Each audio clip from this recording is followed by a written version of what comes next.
तो चंद्रदेव ने, वो भगवान ने ये नाम अपने साथ जोड़ दिया। भले चंद्रमा में कितने भी दाग हैं, चंद्रमा से एक अपराध बन गया था। गौतम ऋषि ने चंद्रमा को श्राप दे दिया था। जिसकी कुंडली में यदि चंद्र खराब हो जाए महाराज, तो ये सफेद दाग होते हैं ना, दाहिनी आंख, श्वास की बीमारी,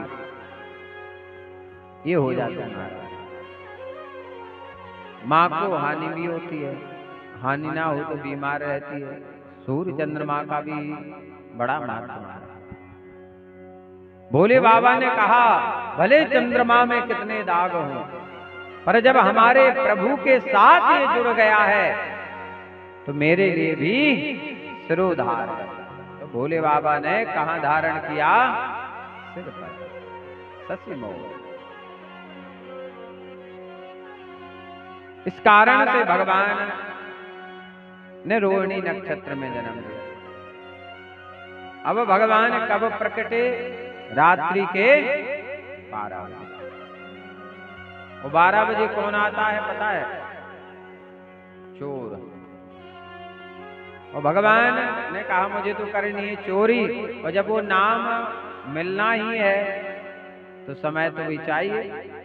जितनी भी चोरी होती महाराज, वो रात्रि 12 से 3 के बीच सबसे बड़े चोर हैं महाराज। पर भगवान जो चुराते हैं, आपके अंदर जो प्रेम है भगवान ने उसकी चोरी करते हैं। जहां भगवान को, ठाकुर जी को प्रेम में मिल जाए वहीं रीझ जाते हैं।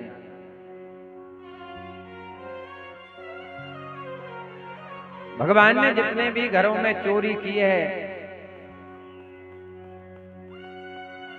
भगवान के घर में इतनी गायें थी महाराज, 81 लाख। कितनी गायें थी? 81 लाख। तो दूध दही कितना होता होगा, माखन कितना होगा, और छाछ। लेकिन ताई अहीर की छोरिया, ताई अहीर की छोरिया, छछियावर चाच पे नाच नचावे। छाछ जिसकी कोई कीमत नहीं है, मांगने जाओ तो कोई मना नहीं करता है महाराज। दूध नहीं देगा, दही नहीं देगा, माखन नहीं देगा, घी नहीं देगा, पर छाछ को मना कोई ना करेगा। इतना था। फिर भी भगवान, जेठ के महीने में भगवान का गला सूख जाता, गोपी के घर जाते, अरे गोपी नेक मुँह को छाछ पिलाए दे। गोपी कहती लाला तो को छाछ ऐसे ना मिलेगो। बोले फिर कैसे मिलेगो? बोले नेक नाचना पड़ेगा मेरे साथ। तो भगवान नाचने लगते, गोपियां नाचने लगती। नाचे नंदलाल नचावे आके मैया रे। देवता भी नाचने लगते जब भगवान नाचते। भोले बाबा की तो समाधि टूट जाती। बोले जय हो प्रभु, आपकी लीला परंपार है। तो भगवान रात्रि के 12 बजे प्रकटे। साथ में भगवान ने योग माया से कहा देवी आपको भी मेरे साथ जन्म लेना पड़ेगा। बोले जाओ, मैं जन्म लेता हूं कहां? मथुरा में। वो आपको जन्म लेना है गोकुल में। जो नंदराय हैं, नंदरानी है यशोदा मैया। यशोदा की कोख से देवी जाओ आप जन्म लेना।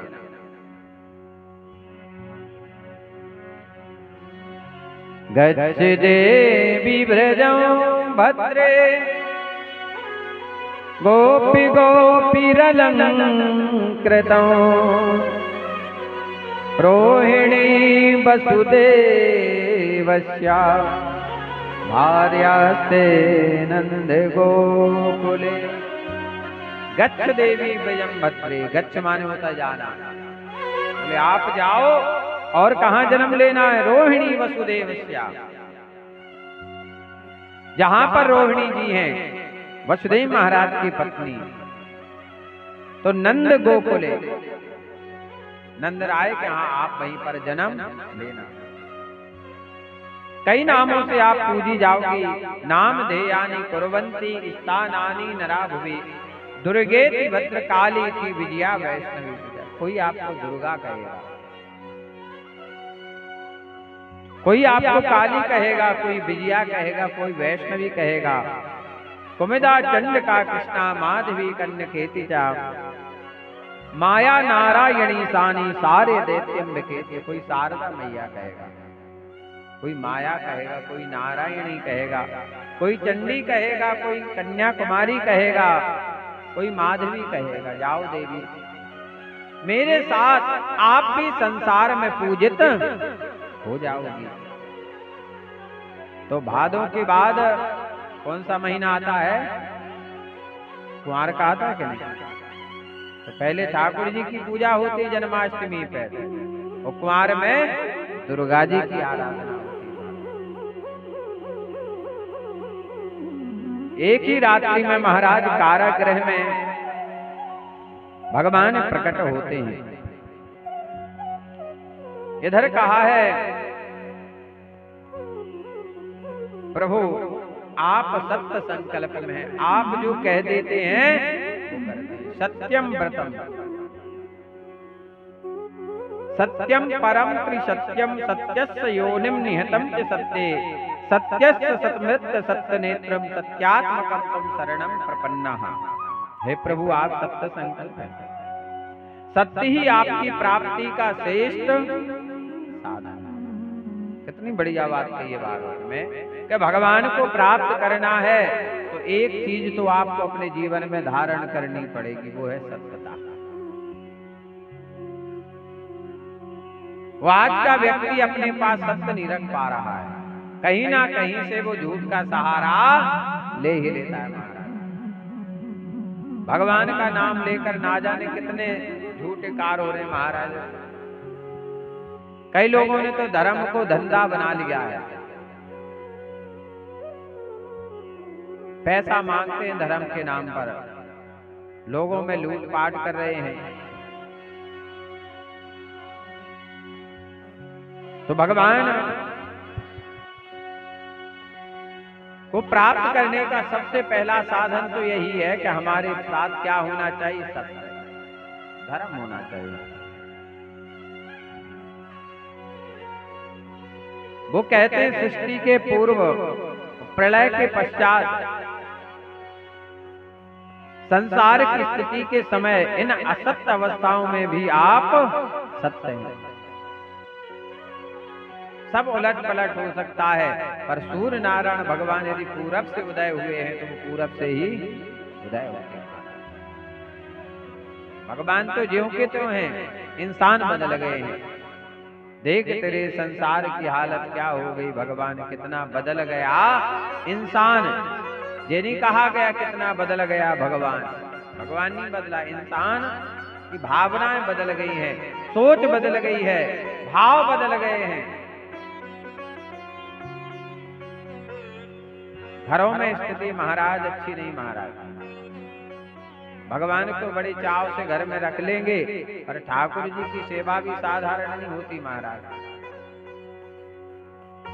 भगवान की साधना करना, सेवा करना भी बड़ा कठिन कार्य है। वृंदावन में एक मैया गोबर के कंडे पाथती थी और भजन करती थी, हरि शरणम हरि शरणम हरि शरणम हरि शरणम। और छत पे जाके पाथती रखती थी। बगल की जो पड़ोसन थी तो छत से छत लगा हुआ था, वो गई और कंडे उसने चोरी कर ली।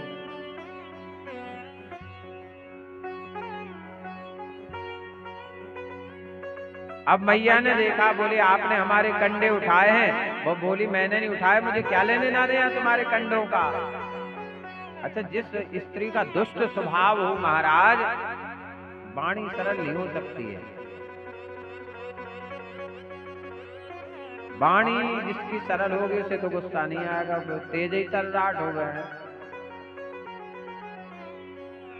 कुछ चीजें तो ऐसी हैं कि कह दे तो माताओं को बुरा लग जाए, बोले अच्छे महाराज तुम हमारी बुराई कर रहे हैं। बोले गोविंद भगवान की। मैया ने कहा तुमने हमारे कंडे चुराए हैं। बोले तुम्हारे कंडों पे नाम लिखा है क्या, दिखाओ तुम्हारे कंडे कौन से हैं। बोले हमारे जो पाते हुए कंडे हैं उनसे भगवान के नाम की ध्वनि निकलेगी। लोग बोले भगवान कंडे से भगवान के नाम? बोले हाँ। लोगों ने महाराज जब उठाकर कंडे कानों से लगाए तो कंडों से भी आवाज आ रही थी, हरि शरणम हरि शरणम हरि शरणम। क्योंकि दुनिया में कोई ऐसी जगह नहीं है कि जहां भगवान ना हो। हर जगह भगवान है महाराज। कौन कहता है कि वृक्ष में भगवान नहीं है? वृक्ष में भगवान नहीं होती तो पीपल के पेड़ की पूजा होती, आंवले की पूजा होती। बेलपत्री शिव जी को चढ़ती है, क्यों चढ़ती है, क्यों चढ़ाई जाती है? क्योंकि बेलपत्री साक्षात पार्वती हैं। क्या है? पार्वती। इसलिए भोले बाबा बहुत प्रसन्न होते महाराज। कार्तिक में आंवले के पेड़ की पूजा क्यों की जाती है? आंवला नवमी आती है ना, एक होती है अक्षय तृतीया और एक होती है नवमी। इस दिन दान पुण्य धर्म करने से महाराज, आंवले के नीचे जाकर पूजन करने से, आंवले का पूजन करने से हमें लक्ष्मी की कमी नहीं रहती महाराज। क्योंकि आंवली क्या है? आंवले का पेड़ साक्षात लक्ष्मी जी हैं। नीम का पेड़ क्या है? साक्षात दुर्गा जी हैं। नीम का पेड़, जितने भी तांत्रिक होते महाराज झाड़ने वाले भी कौन सा उपयोग करते? नीम के पत्ते का करते हैं।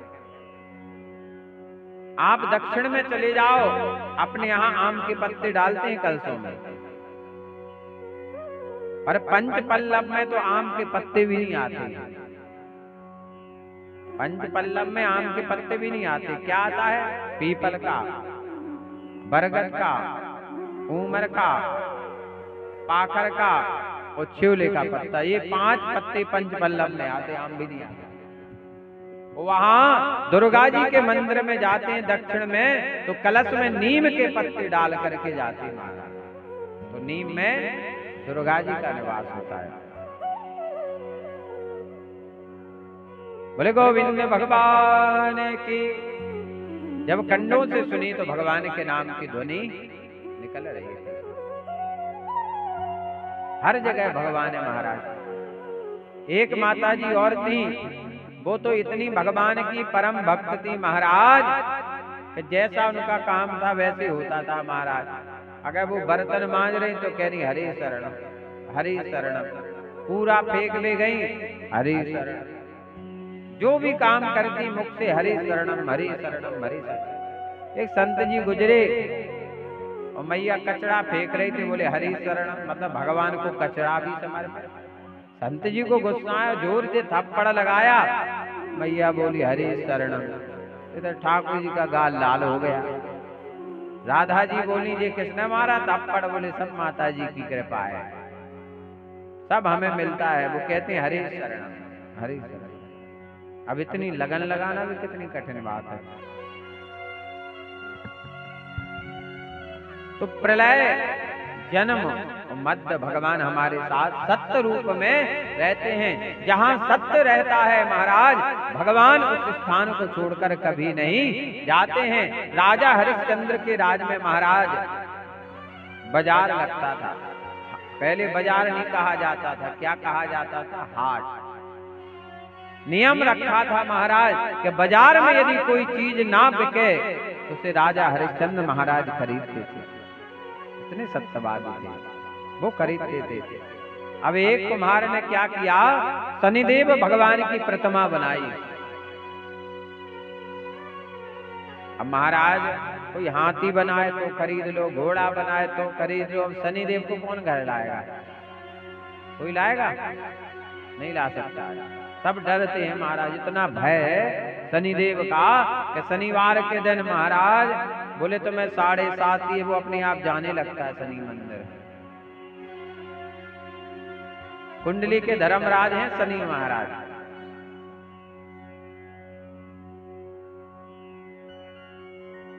जब शनिदेव की प्रतिमा बाजार में नहीं बिकी तो कुम्हार लेके आया, बोले महाराज मेरी प्रतिमा तो बिकी नहीं है।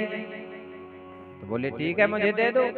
और जैसे शनिदेव महाराज आए राजा हरिश्चंद्र के यहाँ तो सबसे पहले भागी लक्ष्मी जी, क्योंकि पहला नुकसान क्या करते हैं शनिदेव? श्री ही लक्ष्मी के यहाँ रिद्धि सिद्धि भागने लगी महाराज। मतलब जितने काम बन रहे थे वो सब बिगड़ने लगे, तो वो भी भाग। राजा हरिश्चंद्र का लक्ष्मी गई कोई बात नहीं, रिद्धि सिद्धि गई कोई बात नहीं महाराज। देवी देवताओं का जो निवास था घर में वो भी भागने लगे, कोई बात नहीं। जब सत्य भागने लगा राजा हरिश्चंद्र महाराज ने सत्य को पकड़ लिया, बोले तुम नहीं जा सकते, आपको मैंने नहीं छोड़ा है। मैंने जो वचन दिया था कि बाजार में जो वस्तु ना बिकेगी उसे मैं खरीदूंगा, मैं वचन देता हूं। तुम क्यों जा रहे हो? तो मैं नहीं जाने दूंगा। और जैसे सत्य रोका महाराज तो भगवान आ गए, लक्ष्मी जी आ गई और रिद्धि सिद्धि भी लौट करके वापस आ गई। इसलिए जहां सत्य होता है वहां पर सब कुछ होता है महाराज। धर्म न दूसर सत्य समाना, धर्म न दूसर सत्य समाना। आगम निगम पुराण बखाना, आगम निगम पुराण बखाना। धर्म न दूसर सत्य समाना, धर्म न दूसर सत्य समाना। देवता कहने लगे भगवान जहां सत्य होता है वहां सब कुछ होता है, पर आज कलयुग में झूठ है लेना, झूठ है देना, झूठ है भोजन, झूठ है। हर जगह महाराज झूठ का सहारा लिया जा रहा है। दुकानों पर देखो महाराज सौगंध खाई जा रही, किसकी? भगवान की। झूठी कसम, क्योंकि लोगों में भय नहीं है, डर नहीं है।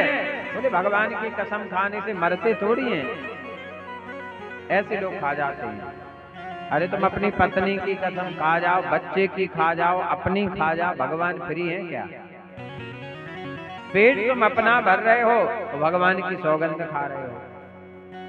हर जगह महाराज झूठ में भी भगवान को जोड़ देते लोग।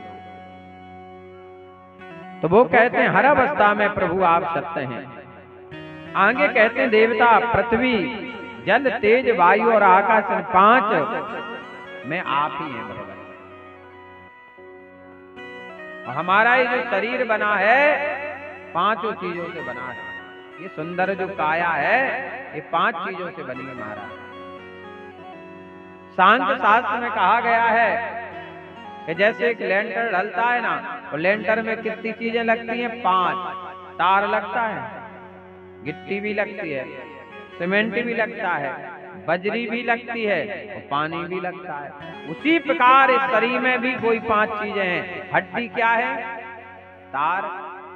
उसमें जो मांस भरा हुआ है माने गिट्टी, सीमेंट, बजरी, पानी।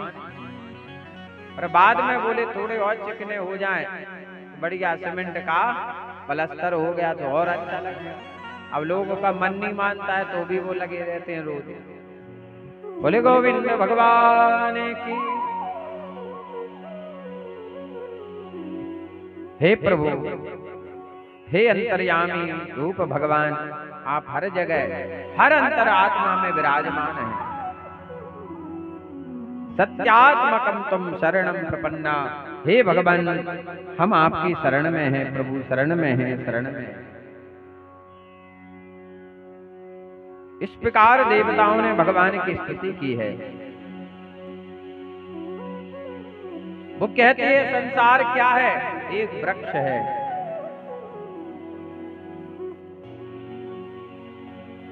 एक वृक्ष आश्रय महाराज, और इसमें दो फल हैं, एक सुख और एक दुख।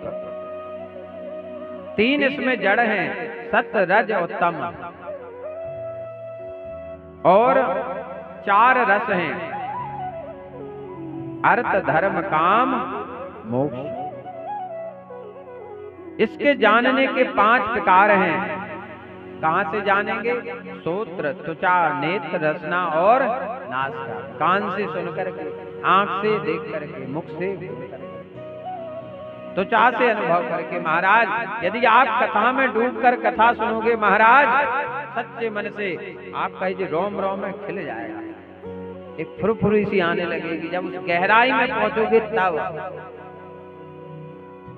कई बार तो हमने इतना अनुभव किया महाराज, कभी कभी कथा में हम स्वयं इतने डूब जाते हैं, इतने भाव में डूब जाते हैं कि लगता है बाहर निकलें कैसे। कई बार तो ऐसा हुआ कि हमें कथा विश्राम करनी पड़ी, कथा नहीं कह पाए, इतने डूब गए, आंखों से आंसू बंद नहीं हुए महाराज। कई जगह ऐसी कथा, इतने भाव में डूब गए कि हे प्रभु, मैं इस लायक नहीं था पर आपने मुझे अपना दास बना लिया, मैं आपका गुणानुवाद कर रहा हूं। कौन से मैंने ऐसे पुण्य किए हैं, ऐसा क्या मैंने आपका काम किया कि आपने मुझे अपना बना लिया। आगे कहते हैं इसके 6 स्वभाव हैं। पैदा होना, रहना, बढ़ना, बदलना, घटना और नष्ट हो जाना। इस वृक्ष की छाल 7 धातुएं हैं, रस, रुधिर, मांस, मेद, मज्जा, मस्ति, शुक्र। 8 शाखाएं हैं, 5 महाभूत, मन, बुद्धि और अहंकार। इस मुख में आदि 9 द्वार हैं, प्राण, अपान, व्यान, उदान, समान, नाग, कूर्म, कृत, देवदत्त और धनंजय। ये 10 प्राण, इसके 10 पत्ते हैं महाराज। वही संसार रूपी वृक्ष पर 2 पक्षी हैं। वो 2 पक्षी कौन है? एक इंसान और एक भगवान, एक ईश्वर और एक मतलब एक हम लोग और एक भगवान। उस वृक्ष पर 2 बैठे हैं महाराज, ऐसा वृक्ष महाराज।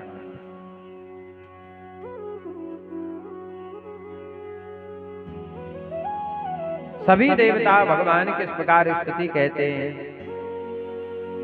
जब भगवान कारागृह में प्रकटे तो वासुदेव महाराज बेड़ियों